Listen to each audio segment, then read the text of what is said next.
It's a bizarre, almost comical dilemma we all face. You shower, you use that expensive deodorant, you spray your favorite cologne, and yet, 5 minutes later, you can't smell any of it. You panic. Are you the only one? Do you secretly smell awful?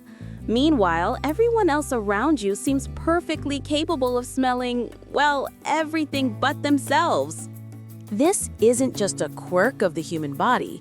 It's a sophisticated biological and neurological phenomenon. We're talking about olfactory adaptation, or more dramatically, olfactory fatigue. It's the reason you can't smell your own house, your own perfume, or even your own natural musk. But here's the crucial point. It's not a malfunction. It's an ingenious evolutionary design. In the next few minutes, we'll dive deep into the sensory overload happening right inside your nose, the brain's ruthless filtering system, and why this smell blind spot is actually crucial for your survival. Let's uncover the unscented truth. To really grasp why you can't smell you first have to understand how smell works. When an odor molecule enters your nose, it travels up to a small patch of tissue called the olfactory epithelium. This is where millions of sensory receptor neurons wait. Each receptor is finely tuned to recognize specific molecular shapes. Once a molecule locks into its matching receptor, an electrical signal is fired directly to your brain's olfactory bulb, a powerful little processing center. That's how you register the smell of fresh coffee or cut grass. Now, imagine that molecule is your scent. It's constantly present. When those same receptors are stimulated by the exact same scent molecules for an extended period, say 15 minutes or more, they literally tire out. They become desensitized. Think of it like a crowded nightclub. If the music stays the same, eventually your ears stop actively registering the volume. Your sensory neurons stop firing signals to the brain, or at least they fire them so weakly that the signal gets dropped. This is the simple biological burnout known as olfactory fatigue. This principle applies across all our senses. Put on a watch in the morning and the tactile sensors on your wrist shout sensory input. But within minutes, they stop broadcasting that message. You forget the watch is even there until you actively think about it. Your body is fundamentally designed to focus on change, not continuity. But it's not just your nose that's getting lazy. Your brain is the master filter. The central nervous system operates on what scientists call the novelty principle. It prioritizes novel or new stimuli. Anything constant is deemed unimportant and is instantly filtered out to conserve cognitive resources.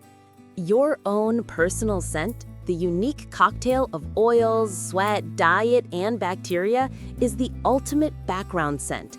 It's the baseline, the wallpaper of your sensory world. Since your brain registers your own scent as a permanent fixture, it intelligently decides this is not new, not threatening, and not necessary for immediate survival. So it simply suppresses the signal. You are, in effect, nose-blind to yourself by design. This is an incredibly critical evolutionary safeguard. Imagine if you were constantly distracted by the smell of your own skin, hair, and clothing. You wouldn't be able to detect the actual threats, the smell of smoke from a fire, the stench of a predator nearby, or the telltale decay of spoiled food. The olfactory blind spot is the brain's way of ensuring you keep your focus on the external world, where the real danger and the next meal lies. Of course, there are times you can smell yourself. Usually, these are moments of extreme change. A sudden burst of intense BO after a marathon workout isn't your baseline. It's a huge spike in new, strong, sulfur-containing compounds. That massive change in concentration temporarily overwhelms the fatigue and forces the receptors to fire, overriding the brain's filter. But what about those who can smell you? Why is your spouse or best friend so sensitive to your specific odor, even when you can't perceive it? This is where social biology enters the picture. While the concept of human pheromones is often debated, scientists agree that our body odor is loaded with complex chemical information linked to our major histocompatibility complex, or MHC. This is essentially the blueprint of our immune system. It's hypothesized that in intimate partners or close family, the brain's filter is intentionally lowered for their scent. We are biologically attuned to recognize the MHC's signals of those close to us for social bonding and, in reproductive context, to assess genetic compatibility, often unconsciously looking for an immune system different from our own. Your brain cares deeply about their smell, precisely because it is not yours. So, how does this affect our daily lives? Olfactory fatigue is why you often overspray cologne or perfume. You can't smell it, so you assume you need more. It's also why people rarely notice the unique smell of their own home, but it hits a visitor the moment they walk through the door. Luckily, you can reset your nose. The classic trick is sniffing something neutral, like a jar of coffee beans, or just taking a few deep breaths of fresh outdoor air. This introduces a completely different set of molecules, giving your original, fatigued receptors a temporary rest and allowing them to reboot their sensitivity. Ultimately, the fact that you can't smell yourself is proof that your body is working exactly as intended. It's a remarkable feature of evolution, ensuring that your attention is directed outwards, keeping you safe and socially aware.